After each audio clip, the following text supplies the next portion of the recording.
इसी तरीके से सूरह फातिहा के सिलसिले में नमाज की हर रकात, फर्ज की पहली 2 रकातों में, फर्ज नमाजों की पहली 2 रकातों में और फर्ज के अलावा हर तरह की वाजिब, नफल, सुन्नत, मौकदा, गैर मौकदा, वाजिब नमाजों की हर रकात में सूरह फातिहा का पढ़ना वाजिब है। क्या है?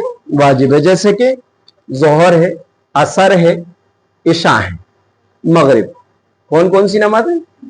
जोहर, असर, इशा, मगरिब।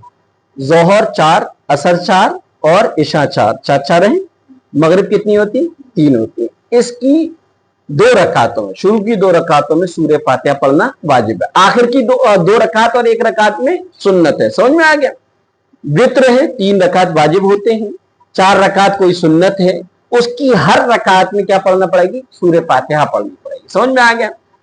तो ये एक मुस्तकिल वाजिब है। लेकिन अगर किसी ने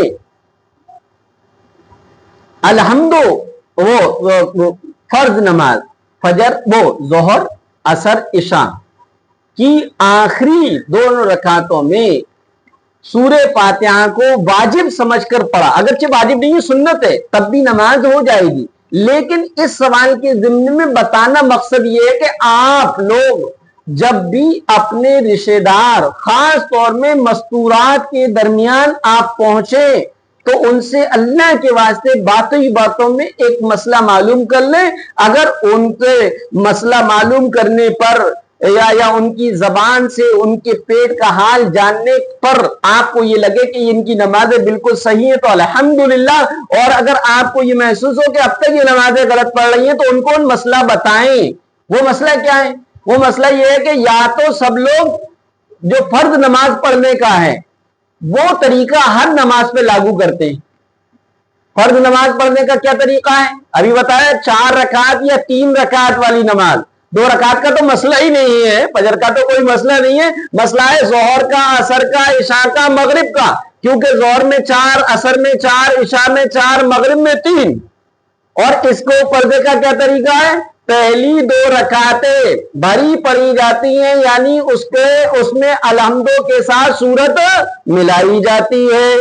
और आखिर की 1 या 2 रकात खाली पढ़ी जाती है, यानी उसमें सूरह फातिहा पढ़ना सुन्नत है या सिर्फ सूरह फातिहा लोग पढ़ते हैं। समझ में आ गया? ये फर्ज नमाज का तरीका है।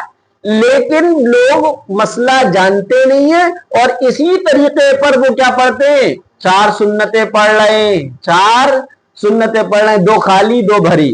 समझ में आ गया? तो उनको मसला बता दे। समझ में आ गया? या फिर दूसरा तरीका होता है जो सुन्नतों के पढ़ने का तरीका है, चारों को भरा पढ़ना, वैसे ही वो फर्ज भी भरे पढ़ते। समझ में आ गया? तो उनको ये बताएं मसला।